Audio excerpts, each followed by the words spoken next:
ډاکټر صلاحالدین سعیدي سیاسي تحلیلګر له لندن څخه همدا شیبه سکایپ له لاره سره دی. بحث ته له ده سره ادامه ورکوو.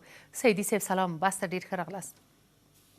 تشکر درنې خور، تاسو او درنو اوریدونکو ته سلامونه احترامات وړاندې کوم. زه ستاسو په خدمت. مننه، سلامات اوسئ. سعیدي صاحب، د امریکایي بهرنیو ځواکونو وروستي موقف ته په کتو سره د ښاغلي غني څرګندونې یا وروستۍ خبر چې ګواکې افغانستان نور د سقوط له ګواښ سره مخ نه دی، څه پیام لري؟ مطمئنا نړیواله ټولنه باید داسې ګمان ونه کړي چې افغانستان باندې خاص ترحم کوي. د افغانستان ملي ځواکونه، امنیتي ځواکونه اوس په نړیواله کچه باندې ماین ځواک دی. مطمئنا د افغانستان خلک به هم د خپلو ارزښتونو نه دفاع وکړي، اما واقعیت د خبرې دا دی که افغانان خپلو منځو کې سره پرېښودل شي، دا مسئله به په اصطلاح دی به وتوانېږي د ځانه دفاع وکړي. اما د افغانستان مسئله نړیواله مسئله ده، نړیوال ابعاد لري او دلته د نړۍ او سلسله تروریستان په ستره کچه باندې مداخله کوي، همسایگان مداخله کوي او افغانان د خط په لومړي سر کې قرباني دي. په دې خاطر باندې نړیواله ټولنه باید خپل دا چې په خپل منځ کې په اختلافونو سره درګیر یو، دا هم د نړیوالو مداخله ده؟ مختلف ابعاد لري او د نړیوالو مداخله هم شته ده. دا چې د کومو جوانبو له لحاظه وسنجول شي، اوږده جګړه د افغانستان یو د جنګیالي د اوږدې مودې دپاره په پاکستان او ایران کې پاتې کېدل او یو سلسله نور اتنیکي روابط او د مداخلو په څنګ کې د افغانستان جغرافیایي موقعیت دا تمام خپل تاثیر لري. اما زمونږ د براعت سبب نشي کېدلی چې په دې باندې ځان ته براعت ورکړو چې مونږ کې مداخلې دي او دا د پردو کاته زمونږ څه هم به د دولتدارۍ او یو سلسله نور مسایل واړه او ستر عوامل دي چې عمده عامل یو د عواملو نه زه بهرني مداخله ګڼم او د دې افغانستان د مسالې نړیواله په اصطلاح ابعاد هم باید زیات پام وشي.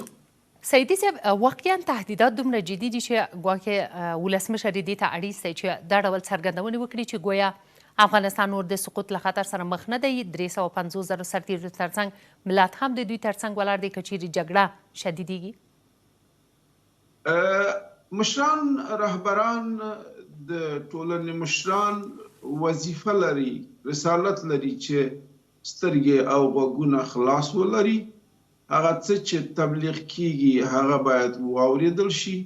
هغه په مقابل کې باید متناسب تبلیغات، متناسب اقدامات او متناسب موازی په اصطلاح مطرح شي چې دښمن زمونږ سرباز بې روحیه نه کړي، زمونږ په اصطلاح امنیتي چارواکي بې روحیه نه کړي. دا پروسه همداسې روانه ده. په دې خاطر باندې دا اظهارات کول ضرورت دي. اما واقعیت د خبرې دا دی چې داسې برنامې شته، دا چې دا برنامې به په عمل کې څومره په اصطلاح دفع شي چې دفع کیږي، د دې ویل پکار دي، دې ته کار کول پکار دي او نړیوال دې ته په اصطلاح متوجه کول پکار دي چې زمونږ مشکلات به د دوی مشکلات شي او دوی نه باید داسې شیانو باندې وغولېږي چې د هغه په نتیجه کې بیا نورې سترې بیې به ادا کوي. سعیدي صاحب، که چیرته جګړه زور اخلي، واقعا څه ډول یو وضعیت متصور کوي؟ آیا واقعا عادي شهروندان یا عادي وګړي جګړې لیکو ته ځي د څرنګه چې ښاغلي غني ویلي؟ زه مطمئن یم چې دا وجیبه به ادا کړي. افغانانو د بې حکومتۍ زور لیدلی دی په نویو مکالو کې. افغانستان اوس هغه 20 کاله تیر افغانستان نه دی. لازم کدرونه پیدا شوي دي، لازم فکر او د ځان دفاع حالت هم تقویت تر ډیره حده پورې شوی دی. اما صحیح مشرتابه کې مشرتابه ته ضرورت لري. په دې برخه کې زه په یقین سره زه باور لرم چې د افغانستان ملي امنیتي ځواکونه به هم د خپل وطن نه د دې وطن نه دفاع وکړي د خپل ناموس نه. سیدي صاحب نو تفاوت د دغو وګړو د 2001 کال څخه څه دی؟ یعنی هلته هم دغه ډول شرایط سره مخ نه وو؟ تر ډېره حده پورې کادرونه، تعلیم، پوهه، تجربه او یو سره نړیوال حالات تغییرېدل، دا تمام یو د بل سره تحصیل لري. که لاس په کار نشو نو بیا به ناوخته شي. په دې خاطر باندې زه مطمئن یم، تر ډېره حده پورې خوشبین یم چې هغه برنامې چې موږ ته پردیو دښمنانو خاصتا دوه همسایګانو پیشبیني کړي دي او په هغه ډول کېږو داسې حالت به نه شي. د هغه صحیح ده، جګړه به وي، جنګ به وي، د دفاع حالت به وي او هغه برنامې چې دوی طرحه کړي دي هغه به نه کېږي.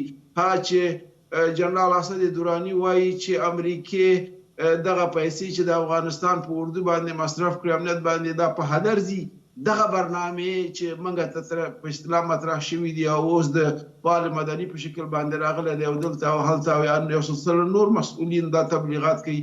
زه فکر کوم دا به تحقق ونه مومي. دا وطن، دا خلک او دا ملت به د خپل ځان نه دفاع وکړي. که نړیواله ټولنه هم اوس هم په خپله جنګېږي، اما دا مسئله زموږ نړیواله ده، نړیوالو څه هم پکې ضرورت دی.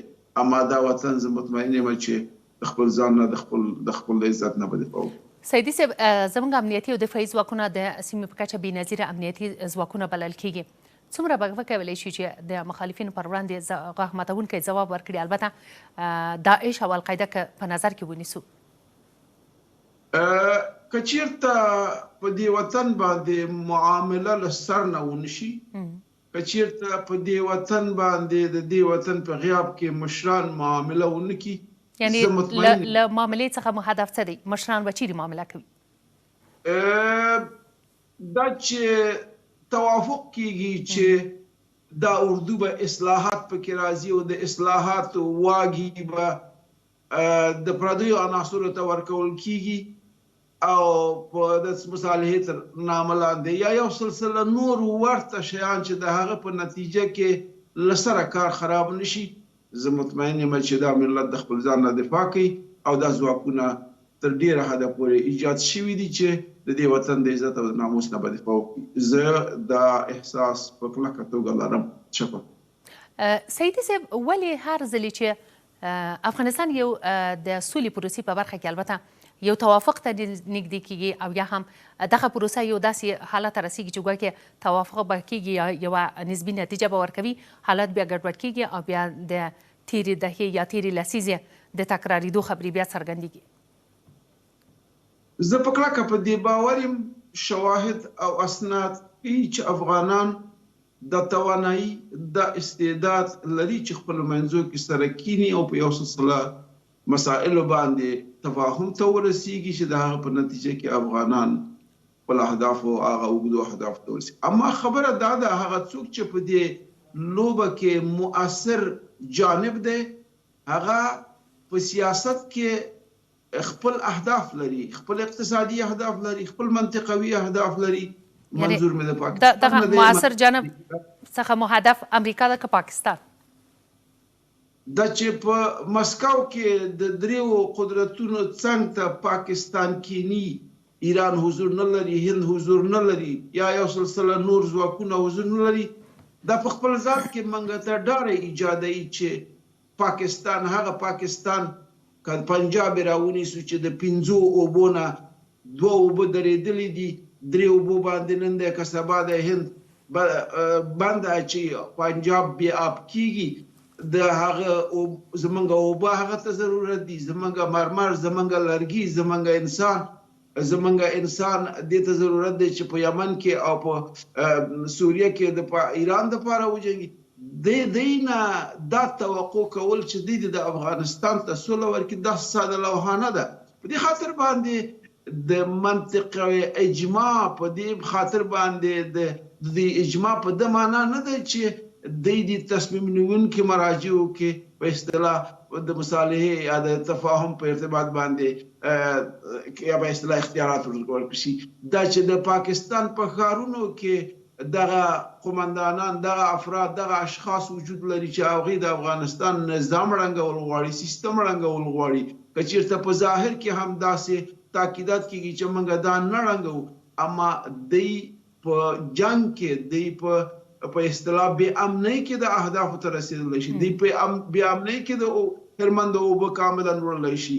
دلته داسې مسائل شته دي چې سیاست کې منافع دي او مصالح، او دوی په جنګ کې خپل منافع او مصالحو ته رسېدلی شي او رسېږي. په دې خاطر باندې دا تشویشونه شته دي چې دوی په ډېرو مواردو کې چې موږ صلح ته نږدې کېږو، استقرار ته نږدې کېږو، داسې صلح، داسې استقرار غواړي چې د دوی منافع پکې تضمین شي. دا چې ډاکټر صاحب اشرف غني وایي چې زه د ګندمک دوهمه معاهده نه امضا کوم، او هغلته سیمې خاردار د پاکستان په خوښه باندې 83% په 2640 میله کې تکمیل شوی دی. دا سیمې خاردار نه د ګندمک سره، نه د ډیورنډ لاین سره ارتباط لري، نه د امنیت سره ارتباط لري. په دې خاطر باندې چې دا جبههي جنگ نه دی، دا چریکي جنگ دی، دا یو سلسله بل په اصطلاح نور مشخصات لري. دې ته د امنیت سره رابطه ورکول او داسې ښکاري چې دا حکومت تر فشار لاندې دی چې د ګندمک معاهده په باندې امضا کیږي. دا یو سلسله شیان دي چې دوی نه غواړي په افغانستان کې هغه سوله راشي چې د هغه په نتیجه کې دا ملت په خپل سرنوشت باندې حاکم شي او د هغه په نتیجه کې خپل منافع نو سیدي صاحب بیا واضح خبر ده چې ادرس غلطه مراجعه کړې که خلیلزاده او که افغان حکومت یعنی طالبان باید مستقیم پاکستان ته مراجعه وشي او له هغوی سره مذاکراتو کې مستقیما داخل شي. پاکستان ته مراجعه کول چې بعضې تحلیلګران وایي چې د پاکستان سره باید توافق وشي او تاکید کیږي هغه څوک چې طرف د قضیې دی، هغه څوک چې طرف د نامشروع مطالبې دی، هغه ته مراجعه کول او جی ایچ کیو ته شپه ورځ سفر کول چې هغوی د افغانستان ته دا مطالبه دا خاص غلط دی. دوی د الفبا سیاست له سره نه دی لوستی چې په سیاست کې منافع دي او مصالح دي. تزیه د هغه چا نه چې ناروا مطالبه لري، بل ګندمک در باندې امضا کوي، خپل منافع د افغانستان په تباهۍ کې لیدلي دي، اوبه یې د افغانستان په تباهۍ کې ترلاسه کړي دي، سرباز یې 100,000 عسکر سوریه او یمن ته د افغانستان په بې امنۍ کې لېږلي. د هغه نه موږ منتظر شو چې به موږ ته سوله راکړي. دا توقع غلطه ده. نړیواله ټولنې ته ویل، جهان ته ویل، خپل ملت ته ویل چې جنگ د کوم ځای نه راځي، شرارت د کوم ځای نه راځي. که نړیواله ټولنه خپل رسالت ادا کړي، دا طریق د مذاکراتو په دې شکل باندې غلط دی چې پاکستان په خپل ځای کې نه کېنول کېږي، د هغې مداخله نه قطع کېږي. دا تاسو د جنرال مشرف مصاحبه همدا اوس په یوټیوب کې شته ده چې 4 قشره په دې 20 کلو کې د جهاد په نامه باندې راټول کړي دي. افغانان، د مدارسو طالبان، د عربي هیوادونو یو سلسله تورستان او پاکستانی اساکر. دا صریحا جنرال مشرف خپل اظهاراتو کې وایي، په خپل انټرویو سیدي صاحب بیا د پوځي اداره مثلا یو نظر لري او ملکی اداره بل نظر، یعنی پوځي اداره د جګړې لار غوره کوي، هغه مسایل چې تاسو اشاره ورته کړه. اما برعکس ویل کېږي چې ملکی اداره یا د پاکستان بیا برعکس د سولې او ثبات ملاتړي ده. دا بې انصافي ده چې موږ په دې باندې باور ونه لرو چې د اوسني پاکستان خلکو د افغانانو سره خپله ډوډۍ تقسیمه کړه په تېرو 20 کلو کې. زه د ملت سره کوم مشکل، د ملت پاکستان خو ملت نه دی، د خلکو سره چې زما ورونه دي، زما خویندې دي، زما همخونه دي، زما همزبان دي، د هغې سره مشکل نشته. کله چې موږ پاکستان وایو 3 حلقې باید جدا کړو. ملت، عادي ملت چې د پنجاب انسان هم زما غوندې د بل غوندې متضرر شوی دی. ملکی حکومت او نظامی حلقات په نوره نړۍ کې حکومتونه اردو لري، اما د پاکستان اردو حکومت لري. په دې خاطر باندې زه کله کله داسې هم وایم چې دا سیاسي مشران چې په پاکستان کې هلته او دلته یو سلسله اظهارات کوي، دا به د تمام اخلاص سره هم کوي. خپله صدر اعظم د پاکستان څو سترې وعدې وکړې، په عمل کې هېڅ شی وجود نه لري، په دې چې نظامیان ورته ویلي چې زه تاسو د دې صلاحیت نه لري. په دې خاطر باندې دا چې تاسو وایي دقیق پر ځای دی، اما په بل ډول باید وویل شي هغه دا دی چې نظامیان د پاکستان اصلي حاکمیان دي. دا ظاهره ملکی ضعیف حکومتونه دا واقعیت کې صلاحیت نه لري جی ایچ کیو تصمیم نیسي. تاسو د پاکستان مشرانو په خپلو مختلفو اظهاراتو کې داسې وایي چې ما دغه او هغه شی د یو مشر سره مې د پاکستان په لندن کې خبرې کولې، هغه د ISI نوم نه اخلي، هغه داسې وایي د دې سره موږ مسایل مشکل لرو، د ډار یې نوم نه اخلو. په دې خاطر باندې دلته مسائل د افغانستان مسائل په داسې مراجعو کې حلول غواړي چې هلته حلېدلی نشي. حق اخیستل کېږي، حق نه ورکول کېږي. دا چې شپه ورځ جی ایچ کیو ته روان چې هغې دې موږ ته حق راکړي او هغې دې موږ ته سوله راکړي، دا سوله نشي راتللی. په دې خاطر باندې دلته دقت پکار دی. شکر. نو سیدي صاحب په ټولو کې اوس د سولې په برخه کې څوک ډېره بهانه جوړي کوي؟ یعنې که چېرې واضح ووایي سنګت نازي څوک پکې ډېره کوي؟ په عمومي شکل باندې اوازې منطق او تبلیغات روان دي چې دا حکومت خپل قدرت نه پرېږدي. دا صادقانه دی، اما شرع ظاهر ته ګوري. په ظاهري لحاظ باندې توپ د طالبانو طرف ته دی. که چېرته د مشروعیت مرجع چې داسې تر اوسه پورې طالب شف کړی او شف کوي عادل قوي اسلامي حکومت، اما څنګه په کوم شکل باندې په کوم رقم باندې د استخباراتي مرکزونو لپاره یو څو په دې خاطر باندې اوس په منطقي لحاظ باندې د طالب لوری شف کوي او د په نتیجه کې د افغانستان غمیزه اوږدېږي. دا چې دا حکومت صادق نه دی، انتخابات هغه دي، دا مسایل دغه دي، دی په مبدأ خبره نه کوي. مبدأ خبره ده چې د مشروعیت مرجع په 21مه پیړۍ کې بل شی نه دی غیر د دې نه چې زمینه سازي وشي، ملت تصمیم ونیسي، یو فرد یو رایه. اما ما د طالب د مشرانو نه تر اوسه پورې یوه خبره واضح وانه اورېدله چې دا قوي اسلامي پر ځان متکي افغانستان هم شمول افغانستان به څنګه جوړیږي، دی باید څنګه جوړي، دی ته دا صلاحیت چا ورکړی دی چې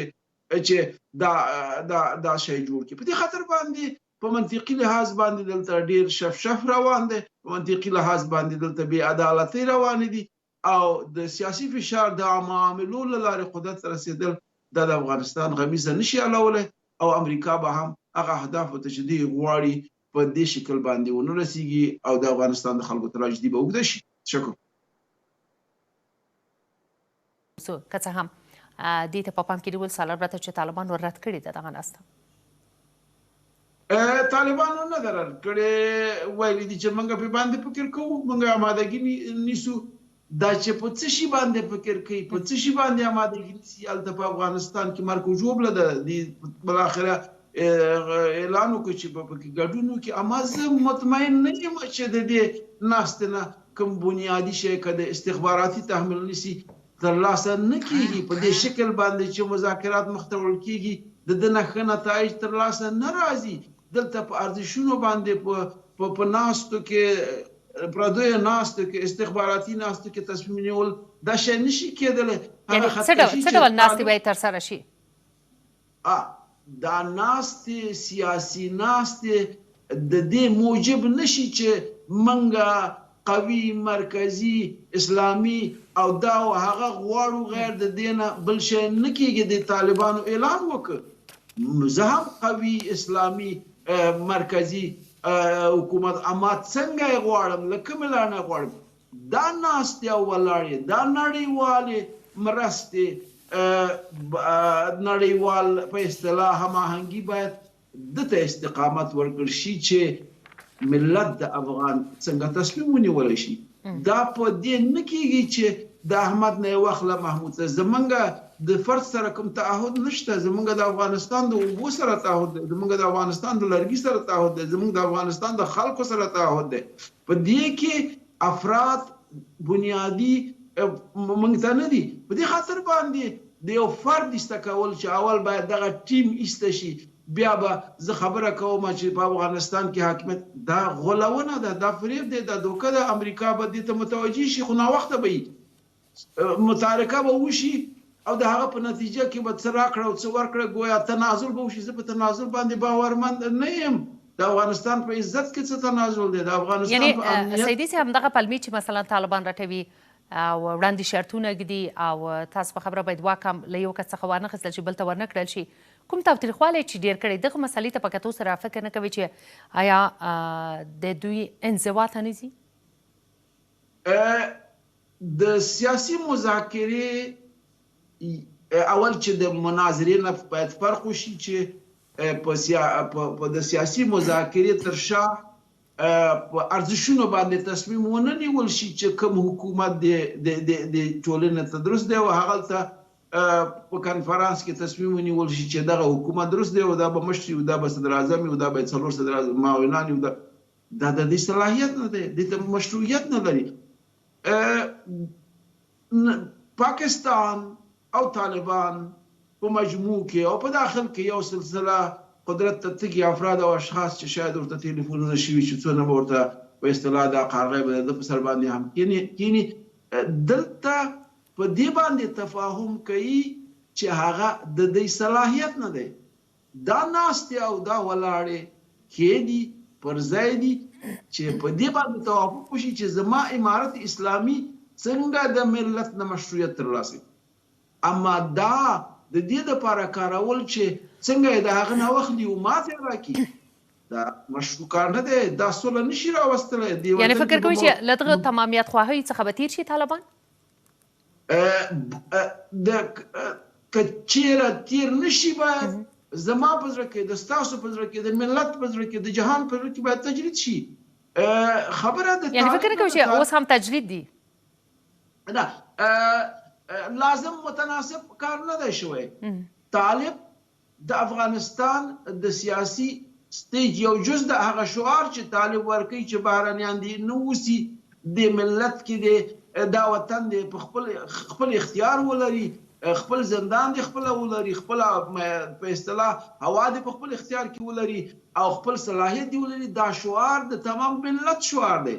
اما د 950 هیوادو قدرتونه باسم او فرصت ورکوم پاکستانی ملیشیاو ته، علي پور او ذوالفقار ته، په دې خاطر باندې دا سوله نشي راتللی. دا ملت باید تنها پرې نه ښودل شي دې دوو قوتونو ته. په دې هغه څه چې عملا وایي طالب او هغه چې شعار ورکوي طالب، دا زمینه دې ته برابروي چې د افغانستان خلک دا دوه قدرتونو چې عملاً په سیمه کې قرار لري تنها پرېښودل کېږي او د هغه په نتیجه کې د 50 هیوادو پر ځای د پاکستان او ایران ته تسلیمیږي. په عمل کې د هغې ته زمینه سازي کېږي، د هغې ملیشیاو ته زمینه سازي کېږي. یعنې واقعا هغه څه چې د خلکو اندېښنه ده که چیرې بهرني سورتېري وځي، پاکستان به د طالبانو په مرسته جګړې ته، طالبان به د پاکستان په مرسته جګړې ته دوام ورکوي او غواړي چې د زور له لارې ګواکې قدرت ترلاسه کړي.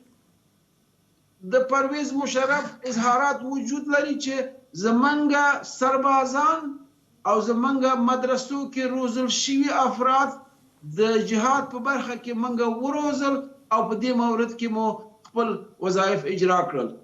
دا صراحت دی، دا همدغه دوام دی، تسلسل دی. اما اوسنی شعار د دې چې ورکوي چې په افغانستان کې د بهرني سرباز نه وي، په افغانستان کې د قوي مرکزي اسلامي حکومت، دا د تمام ملت شعار دی. غولونه روانه ده.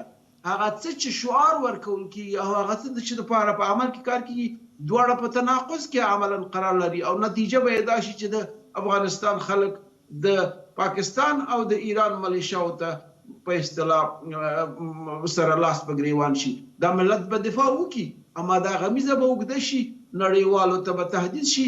نړیوال به هغه وخت متوجه شي چې بیا به نظام سیستم هر څړنګولی، برفکوش به راغلی او د هغه په نتیجه کې به د چا میډالونه د صلح له منځه لاړ شي او د چا نورې برنامې به لاړ شي. یعنې واقعا فکر کوي چې اړتیا ده یو ځل بیا خپل وتلو باندې تجدید نظر وکړي؟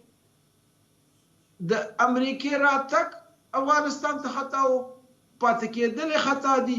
د سولې مذاکرات درست دي، پر ځای دي، اما د سولې مذاکراتو په چوکاټ کې باید داسې تدابیر ونیولی شي چې دا ملت په خپل سرنوشت باندې تصمیم ونیسي. دا چې زه ووایم چې د امریکای عسکر د کفري عسکر د په دې وطن کې پاتې شي دا غلط شعار دی، دا باید ووځي، دا د یو مسلمان دپاره ښایسته نه دی.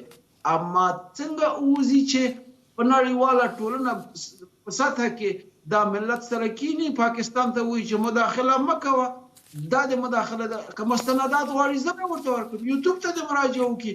دا چې هغه څوک چې د افغانستان نظام ړنګوي د پاکستاني د چک پوسټونو په د بیرقو سره تېرېږي، نو څه سند غواړي؟